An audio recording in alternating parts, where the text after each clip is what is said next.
Okay, I think we can begin. So I'm sure everybody knows me, Bruce Director. I'm joined tonight by Tony Pappert. We are beginning a four-part series on LaRouche's economics. And tonight will be the first one. We'll do another one next week. Then we'll take a 2-week break for the Christmas, New Year's holidays and come back for a follow-up 2 classes after that. And this couldn't be more timely, especially as we're coming off the midterms and now looking at what we need to do to straighten out this country and get it on a path to progress immediately, and then going into the election of 2024 and in the next Trump presidency, which will begin in the beginning of 2025. And really the focus has to be on what kind of economic policies the United States has to adopt, which means, of course, junking globalization, junking the kind of Green New Deal, junking all the Malthusian anti-human policies, which Biden is implementing and which is the preferred path to destruction of by the British Empire and their associates. But the main obstacle that has to be overcome is that people, in order to understand what an economic policy is, they have to understand what economics is. And there's a real deficiency in that, because even people who call themselves economists don't know anything about economics. In fact, the closer you get to a professional economist, the further you get from actual economic science. Now, people talk about economics as a science, but that sort of really doesn't mean much in the way most people express it, because it's neither scientific, it has no real scientific method. It's really closer to what in the Middle Ages people called astrology, and this will become pretty evident to us, and actually specifically when we talk about the role of Johannes Kepler, who really replaced astrology with actual scientific astronomy. And that will become clear to you as we proceed with the discussion tonight and in the following weeks. So that means that in order to understand economics as a science, as Lyndon LaRouche developed, not only in his throughout his life and in all his works, and also in his political activity, was all based on the concept of an understanding of economics as a science. So we were going to actually explore over the course of this 4 or 5 classes, depending on how many it takes us to get through the material, is what is economic science, as LaRouche understood it and left it to us. But in order to really begin with what is economic science, you have to start with an even more basic question, which is, what is science? And that's something that gets bannered around a lot. Of course, we were abused by it over the course of the last several years between the COVID arguments and the arguments for destroying our country and economy and human life based on climate change, which was under the banner of you have to trust the science, you have to believe in the science. And of course, what was put forward as science had nothing to do with science. It was mostly mysticism, astrology, hocus pocus. And again, I'll refer you to Kepler and the Middle Ages, where the predominant science, so-called, were astrology and alchemy. And they really weren't scientists. And so all these people who are running around claiming to follow the science, as you know, are not scientists. They're mostly journalists and politicians and sociologists and people who are marketing majors and lawyers and so forth. And even people who call themselves scientists, like Tony Fauci, really are more marketers and business agents than they are scientists. So we really have to understand what really is science. And that I think a lot of the people on this call, plus a lot of the population, including most of the people who associate themselves with the Trump's MAGA movement, would agree that the people who have been saying trust the science and we're the scientists, really, that can't be science. They might not know what science is, but they know they know what it's not, and it's not the garbage that's been pushed in the name of science. So we're going to start tonight by discussing really what is science. And Tony has some opening remarks prepared on that subject to get the discussion going. And then he and I will also have a little back and forth to elaborate some of the points that we've been thinking about.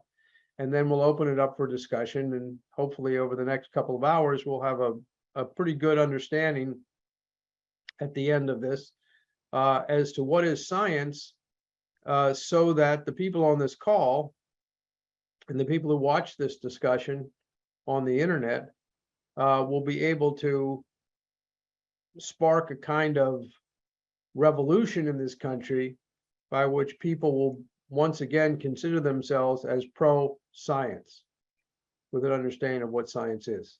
Terrific. So with that brief introduction, let me turn it over to Tony to begin, and then we'll get into the discussion. Terrific. Thank you so much, Bruce. The question of what is science is not answerable within the confines of the 24-hour news cycle. It's not even answerable within the confines of, let's say, a 25-year generational cycle. To know what science is, you have to look at it through long historical cycles of hundreds or even thousands of years or longer. Now, as I think I'll show you. Now, to begin to approach this question, let's take up the question of what Wesley Yang, who's a leading authority on it, called the successor ideology. And by that, he put together in one word the ideological extreme craziness which we're suffering under of critical race theory, critical gender theory, reverse racism, sexual experimentation on children, and all this kind of stuff, which, clearly it all goes together and is of one piece. Now, leading authorities on this, in my view, are Wesley Yang, whom I mentioned, and also even more so Chris Rufo, who actually dug a lot of this stuff up and exposed it for the first time in the course of journalistic investigations he did. And then, on the other side, Wesley Yang has attempted to understand it and what it means and where it comes from. One of the first papers he wrote about it, I think it was in 2021, he said, well, the question to be answered is, how did this spring up? I mean, it existed for many years in corners of academia and so forth, but how did it spring up to dominate all institutions during the period of 2015 through 21, or the latter part of that period? And there's a lot of things you could say, but one of the things he says is it's spread by universities and professional activists, whom he calls in more detail, professional activists who work in the donor-funded nonprofit activist sector, which is a very significant sector. So when you're talking about nonprofits, the nonprofit sector, And you're talking about the foundations. And when you're talking about the universities, because it's the foundations who fund that, and also they get the government into funding it. When you're talking about the universities, you're talking about endowed universities or universities which have endowments, or really more accurately, you might refer to them as endowments which have universities. And as I said, you realize, I think, an endowment is very much the same thing as a foundation. So the force which is propelling this, now this doesn't answer all questions that I've asked necessarily, but the force which is propelling this successor ideology to the top of everything, to dominate, most national institutions, corporations, even sports leagues, all the stuff the force behind it is the foundations. What are foundations? Well, let's look at the Rockefeller Foundation. This was the first foundation in the US. And Keisha, maybe you could put up that number one. Number one. Yes, here it is. Great. Yeah. A former Baptist minister, Frederick T. Gates, was an advisor to John D. Rockefeller in the early years of the 20th century, chief advisor, really, in many respects. And it was Gates who set up the Rockefeller Foundation, which was incorporated in 1913, same year as the Federal Reserve. And Gates's autobiography is available on the web. And this is some of what he said about the Rockefeller Foundation, which he created. He said, I'm just reading what you see there. He said its charter was to be perpetual, subject only to repeal by Congress. We thought repeal by Congress would be difficult, if not practically impossible. The congressional charter, as planned by us, was to permit limitless capital to be national and international in scope, with its board of trustees to be wholly self-perpetuating and authorized to do anything whatever, anywhere in the world, within the legal definition of philanthropy as interpreted by our courts. It was true that such a charter would confer vast powers, but if they were abused, it could be revoked.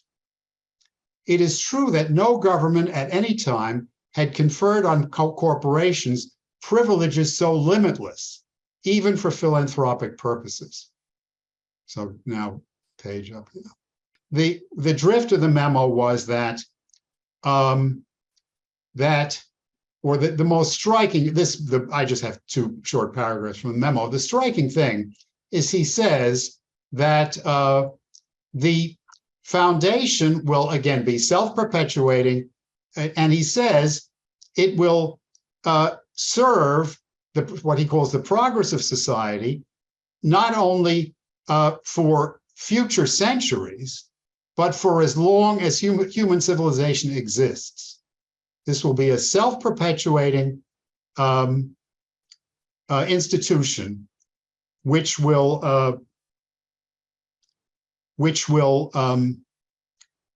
continue to perform what they consider to be good deeds solely, with using its own judgment, continually accumulating tax-free wealth, getting wealthier and wealthier through the centuries, through the generations, back to, yeah, exactly.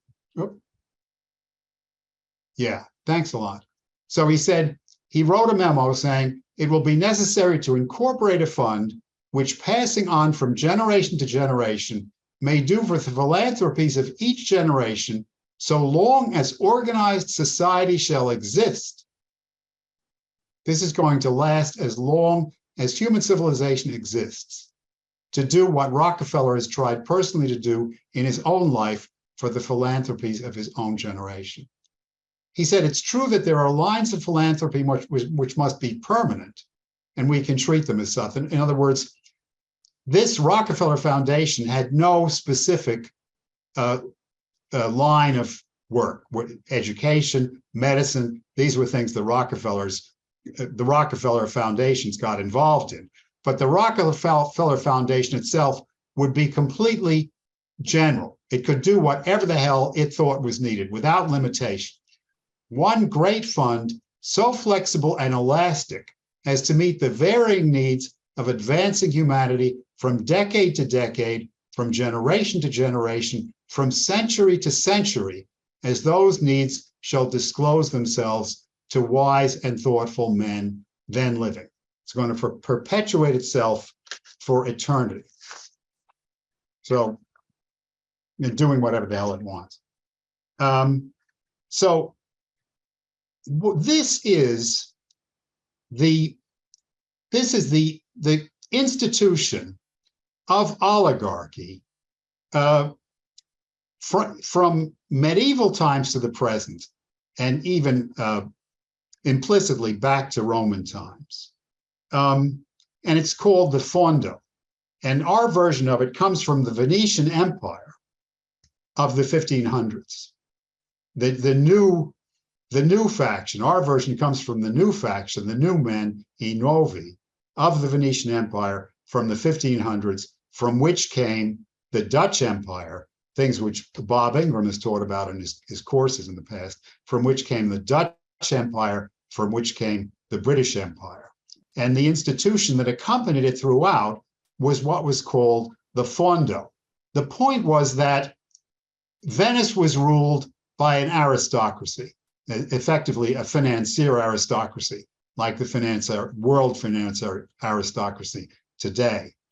But the individual aristocrats could go astray, become drunkards, go crazy, do any number of things. The institution of the oligarchy must outlast the particular oligarch with his particular foibles and his particular ideas. So it's established in this way as a self-perpetuating fund for eternity of trustees who appoint the next generation of trustees, who appoint the next generation of trustees.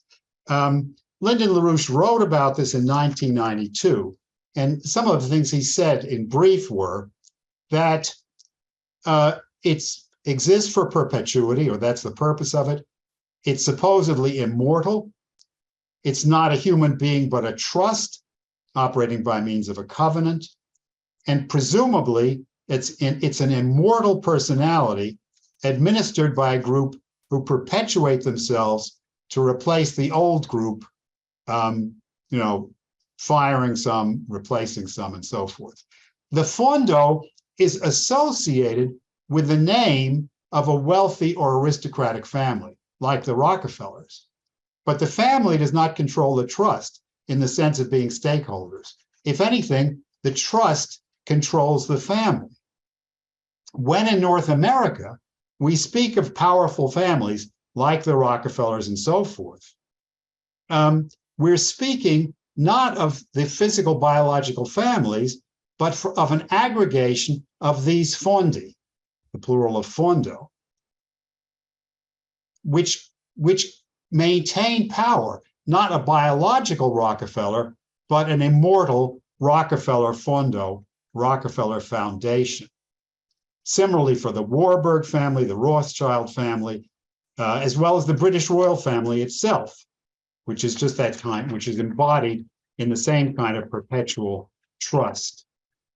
He said, these trusts deem themselves to run the world, much as the Greek pagans described the gods of Mount Olympus. These were very nasty people. Zeus was the top god. He had power to strike down others and do all kinds of nasty things.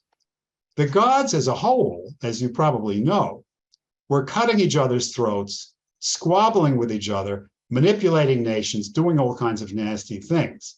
But they were deemed immortal, like the fondi. And they would meet in an assembly of gods to make sure that the arrangement under which the gods ruled the world, the trusts, and in which ordinary people were virtually slave to the gods, was perpetuated forever. That's what we mean by oligarchism. The oligarchy has a third class called the demigods. He cited, writing in 1992, he cited Henry Kissinger, people who are presumed power, who are powerful, who are merely stupid messenger boys for the oligarchs, although, they may have some sort of power relative to the rest of us. He said, if they say there's too many people, what are they going to do? They're going to cull the flock as if we were sheep and not human beings, to be slaughtered when they became too numerous. What do human beings have to say about that? Nothing. You're a helot. We will decide whether you are allowed to have children. Only the immortal gods, the foundations, can decide. And the fondi, as dominated first among equals by the gods of London, New York, and Washington, these families will make the decisions. This is the oligarchy. LaRouche wrote about the same subject in 2009. He said, it's not the figures being played on the apparent political chessboard, but the real players, like the fellows playing the chess game of Kriegspiel against one another, who play the game not as a simple conspiracy, but as a playing out of yet another new evolution in their approach to what passes for the accumulated experience of the evolution of the standpoint from which two really dedicated chess players play out yet a new round of a game of chess.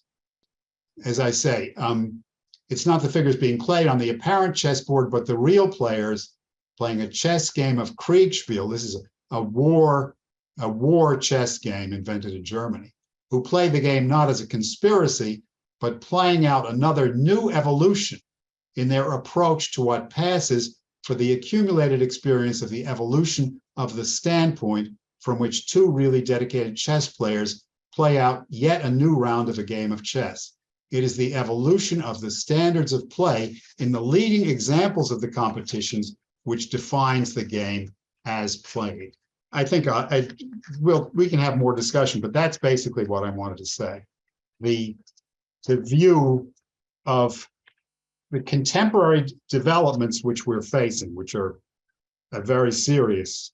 I mean, this successor ideology is an extremely serious problem, threat, danger, all in one. But what is it? It's 1,000-year-old. It's history. It's thousands of years of history playing out today. So now I'd like to move on to, I'm doing well for time here. Hopefully I'm not going too fast to be understood. I want to move to a broader question, and which is, what is science? And again, we have to look at science in history, in reality, in which real scientists do that. I mean, when you read a high school physics textbook, or for that matter, a college physics textbook, or even a graduate textbook, science is approached in abstract, as if it was not part of history. But science is very much part of history. It cannot be approached in abstract, in that sense, separated from history. As I gave another example a minute ago, nor can it be separated from classical art and the history of classical art. These are all one in a sense, which I'll describe more fully in a moment. One of the first discussions I ever had with Lyndon LaRouche when I had just met him, I believe this was in 1967, in discussion, I don't remember exactly what we were discussing, he made a remark which most people would interpret to mean that they view physics as like the master science, because the way they teach physics in all schools is, this is the revealed truth, it's revealed by mathematics, and it's much more revealed truth than anything you find in the Bible, according to people who have these illusions about physics. So Lyndon LaRouche had made a remark which could be interpreted in that way, and he was anxious to ensure that I didn't understand it that way. And he said, well, I wasn't talking about the supposed dignity of physics.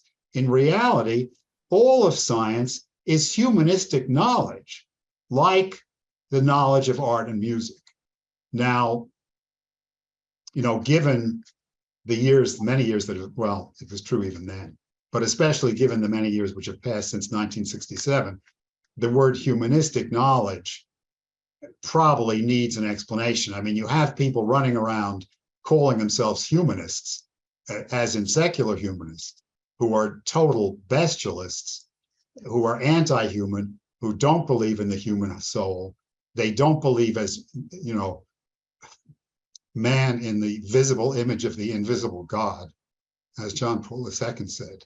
They believe that human beings are beasts, and that there's no such thing as human, and they have the gall to call themselves humanists, which is a misnomer. This refers to classical humanism, Renaissance Christian humanism, which is totally the opposite, basically. So he said, physics is humanistic, is of the type of humanistic knowledge, like art, music, and so forth. And so I want to get to that question. And this involves the notion of metaphor in art, and the way in which metaphor in art communicates an idea or even creates an idea in the same way that we do in science. There really is no distinction. So I will try to illustrate that, and I'm sure that Bruce, who I think knows more about it than I do, will improve what I say. Let me begin with about 10 or 12 lines from Macbeth, Act 3, Scene 2. Could you put that up, Keisha? Yeah. Right. Okay.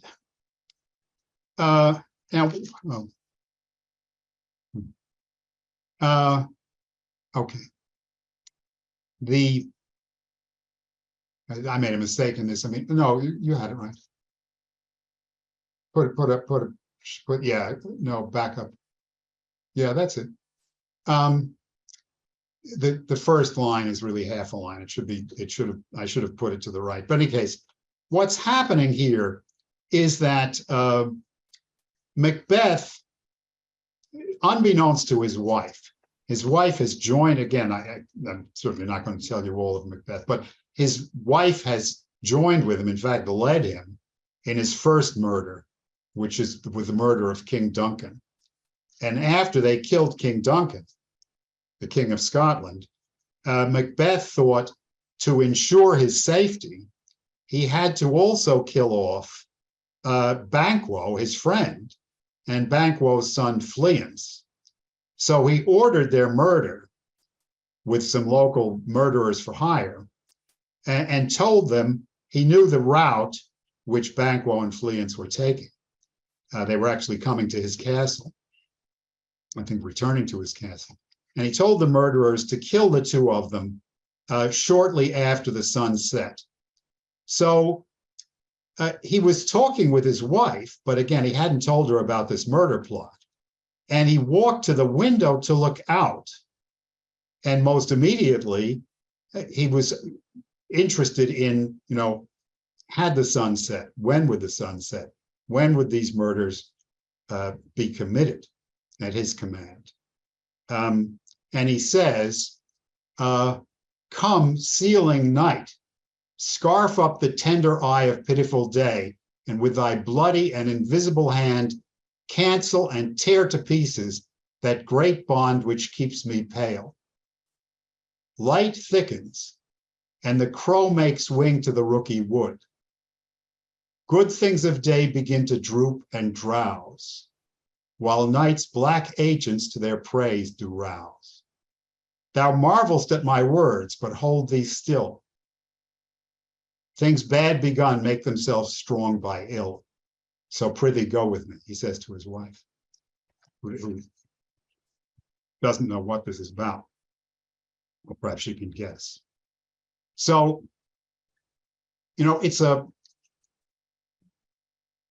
he's speaking to himself,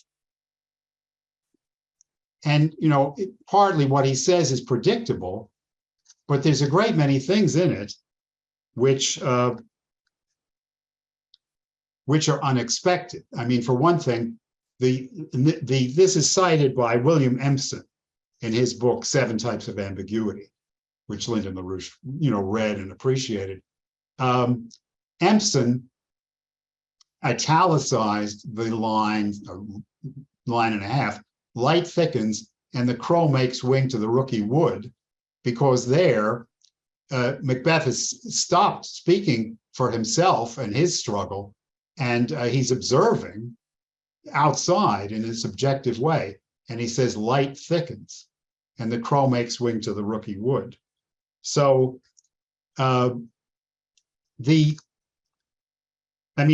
light thickens, and as Empson says, there's a suggestion of witch's broth or curdling blood about thickens.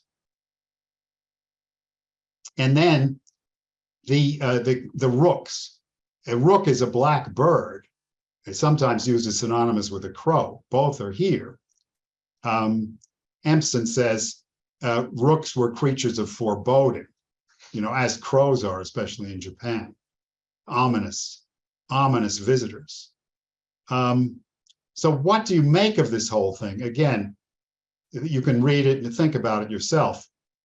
Among the things Empson says about it, which to me are very provocative, he says, I believe it's that the peaceful, solitary crow moving towards bed and the other crows, the crow makes wing to the rooky wood, he's going there in the evening, right, is made unnaturally like Macbeth and a murderer who is coming against them. This is suggested by the next lines, which don't say whether the crow is one of the good things of the day or one of night's black agents. See that? Night's black agents. Is it a good thing of the day or one of night's black agent? And by the eerie way that light itself is thickening, as a man turns against men, a crow against crows. He says rooks, this is Empson, rooks live in a crowd and are mainly vegetarian. Crow may be either another name for a rook, especially when seen alone, or it may mean the solitary carrion crow. The subdued pun is made to imply here that Macbeth, looking out of the window, is trying to see himself as a murderer and can only see himself in the position of the crow, that his day of power now is closing, that he is anxious at bottom to be at one with the other rooks, not to murder them, that he can no longer, or that he may yet be united with the rookery, that he is murdering Banquo in a forlorn attempt to gain peace of mind. So these juxtapositions create a meaning which is not in any one of them. And it's not in a literal understanding of Macbeth's situation. So this is metaphor. I mean, it's one of a million kinds. I mean, Empson's book is Seven Types of Ambiguity, which you could translate seven types of metaphor. It's one of a million kinds of metaphor. But this is basic to poetry. And poetry is basic to music.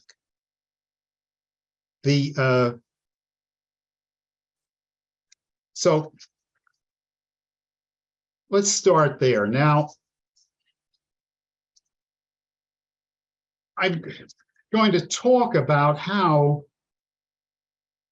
in the early years of the 20th century, 100 years ago and more, we saw a dark age, which has continued with ups and downs, a dark age which has continued to gather over us to the point now, and I'm not going to go into detail on this, but to the point now, and we can take it up in discussion, where if we don't save this world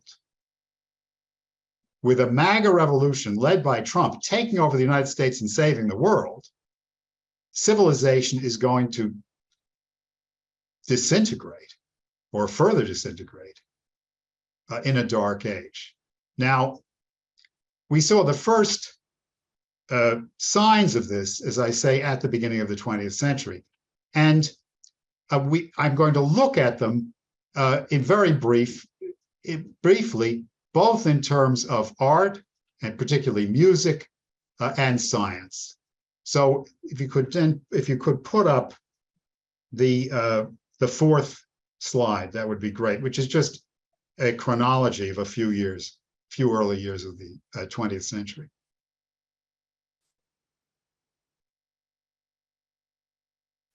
There it is. Yeah, great. Yes. So 1858, Max Planck is born in Kiel, present-day Germany. 1879, Einstein in Ulm in Swabia, Germany. 1897, the last great classical composer, Johannes Brahms, dies in Vienna.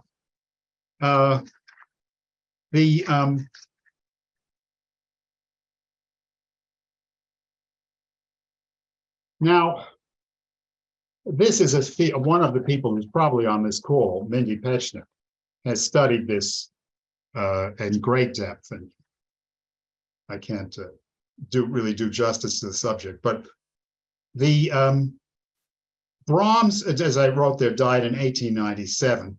He was the last great classical composer, and he was well aware of that. He was well aware. He was he was a very political man. He was a tremendous nationalist supporter of German Chancellor Bismarck, a very knowledgeable and informed guy. And he was very well aware of the factors which were preventing the continuation of classical composition from Bach, Mozart, Beethoven, Schubert, so on, to Brahms. And which were closing out the possibility of further great classical musical composition. Just to say something else about Brahms, I mean the autobiography by his student Jenner, because we were reading Shakespeare's poetry a minute ago, the autobiography by Brahms' student Jenner, who lived with him for a while, noted how his bookshelves were full of all the latest books of German poetry, plus all the old books of German poetry, and the poetry was all marked up by Brahms with how the poetry should be said, how it should be presented, how it should be read, because this is critical for music. And Brahms was very well aware of who was doing this right, who was doing it wrong, how to do it. It's the basis of music. Poetry is the basis of music. But as I say, as he approached his death, he was preoccupied with trying to continue the tradition.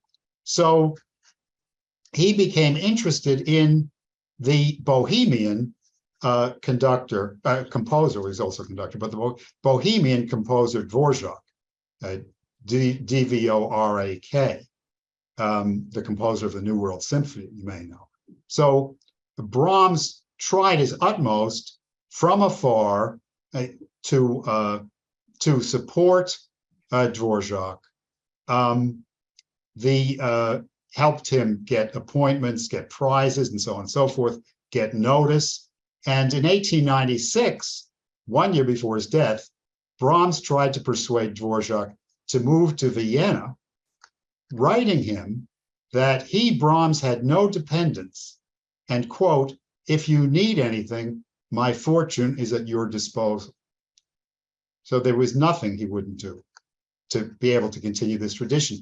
Dvorak's wife described that he wept when he got Brahms' letter, but he just could not leave his native Bohemia for Vienna as he saw it. Then, I mean, if you could put that chronology up once more, the same one, Keisha, if you would. Well, what I mean, regardless of that, yeah.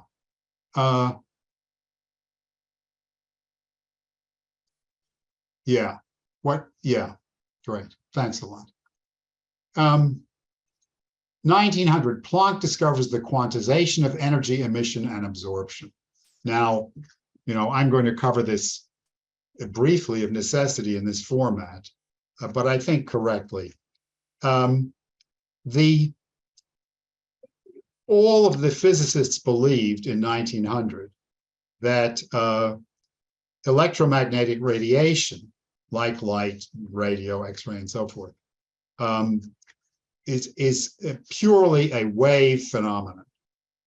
It exists only in waves. But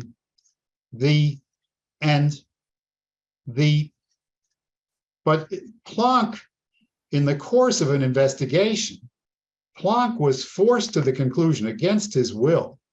He said in his autobiography, "I spent 3 of the most difficult weeks of my life," because what he had determined from the understanding of experiment, the question was black body radiation at all different wavelengths, and black body, well, radiation of an ideal, perfectly absorbing substance. Planck had discovered an equation. He had invented an equation which described the wavelengths of black body radiation throughout the spectrum. So the equation described it completely, but that was not enough for Planck, and nor should it have been. He insisted there must be a way of explaining the equation which completely predicted or mapped, actually, the phenomenon. And he was hard-pressed to find an explanation. He finally concluded that the atoms and molecules, which were, had heat energy and were radiating off in the form of electromagnetic waves, only emitted energy in discrete packets rather than continuously. And he even knew a lot about these discrete packets. But all of this completely violated physicists' understanding of the time. Nevertheless, he published his results. Within 3 years, Einstein had taken this discovery of Planck and generalized it completely in a way which virtually no other physicist would accept. Only 2 or 3 would. Planck would not. Einstein decided, or had shown, that light or electromagnetic radiation also was transmitted in definite units of energy, like particles, for which Einstein coined the term quanta, and today we call photons as well as quanta. Nobody believed this. Planck didn't believe it. Planck nominated Einstein for a prize during this period around 1912, and wrote in his nomination, he said, well, he's such a great scientist, he's allowed to make mistakes sometimes, like these light quanta, which nobody believes in. So from 1903 until 1921, nobody well, it's not true, nobody, but from 1903 to 1921, Einstein was virtually alone in insisting on these light quanta or photons. Okay,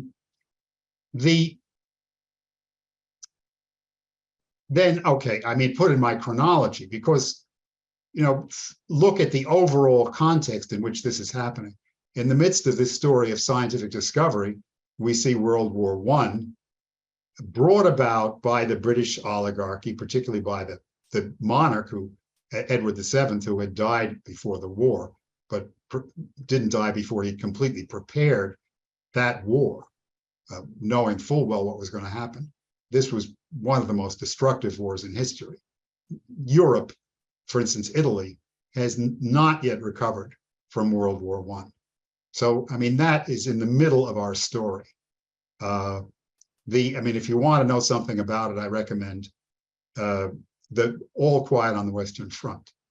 This not only tells you about World War I, but communicates viscerally the effect this had on Europe, the very personal effect it had throughout Europe. But the United States didn't experience this, even though we sent troops and lost soldiers. Meanwhile, the hegemonic, or what were becoming the hegemonic institutions in science, led actually out of London by Bertrand Russell, had come around against Einstein, claiming that Einstein, who had discovered the quantum and discovered quantum mechanics, did not correctly understand quantum mechanics. And I mean, you can find out about, the propaganda line on this throughout the internet, that, quantum mechanics works, it's successful. Einstein had various intricate objections to it, and that, Einstein was wrong. So in 1927, a Solvay conference, which was another foundation atrocity. This was the Nobel Foundation, set up by Nobel, the inventor of nitroglycerin.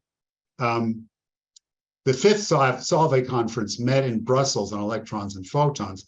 I wrote an article about this, which I can send people if you like. But the purpose of the conference was basically to purge Einstein, to split off everybody from Einstein, to make him into a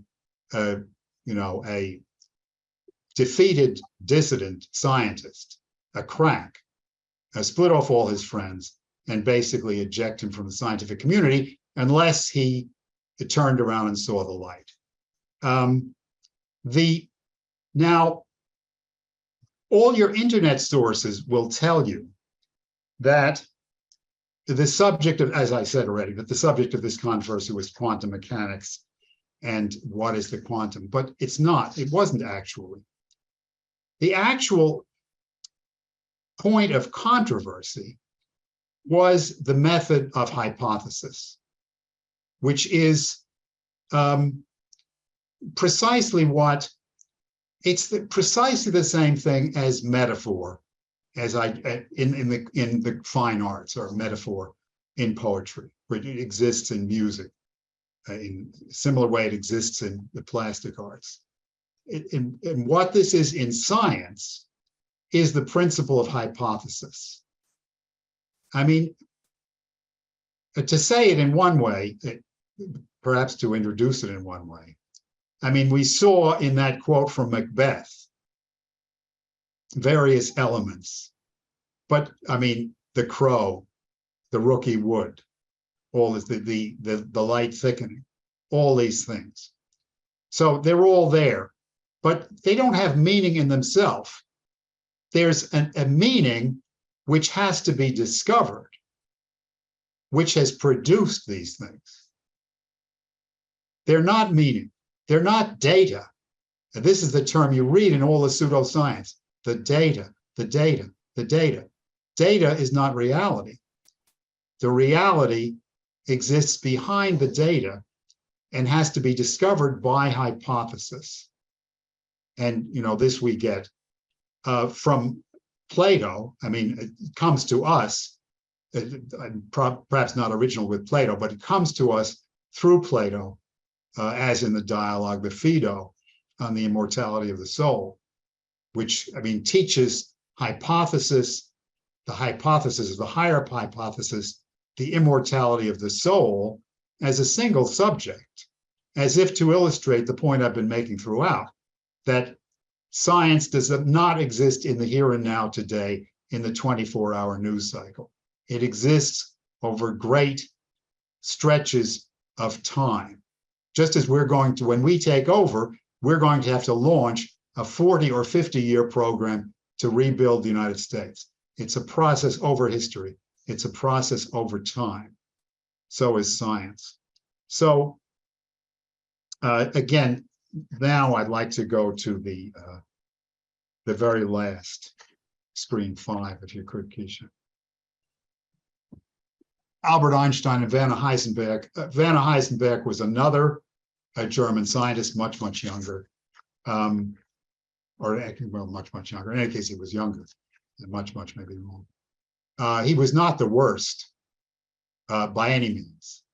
But like all the scientists, I mean, basically, at Solvay 1927, all of Einstein's friends divorced him. None of them stood by him. And people, you know, who went into that conference, understanding and agreeing with Einstein, and certainly agreeing, as is obvious, that in fact the only person who had actually understood the quantum was Einstein. They left the conference and saying, "Oh, it's a shame. He's so intransigent. Doesn't he see he's wrong?" But you know that Einstein was not the kind of guy to give much of a hoot about that. Heisenberg in 1922, quotation given me by Bruce: "The only subject of physics is what is observable." Einstein in 24, there are two theories, wave and quantum, both indispensable, but after more than 20 years of effort without any logical connection. They're both true, they're contradictory, we don't understand it. Heisenberg to Einstein in 1927, "I do not really find it beautiful to demand physically more than a description of the connection between experiments."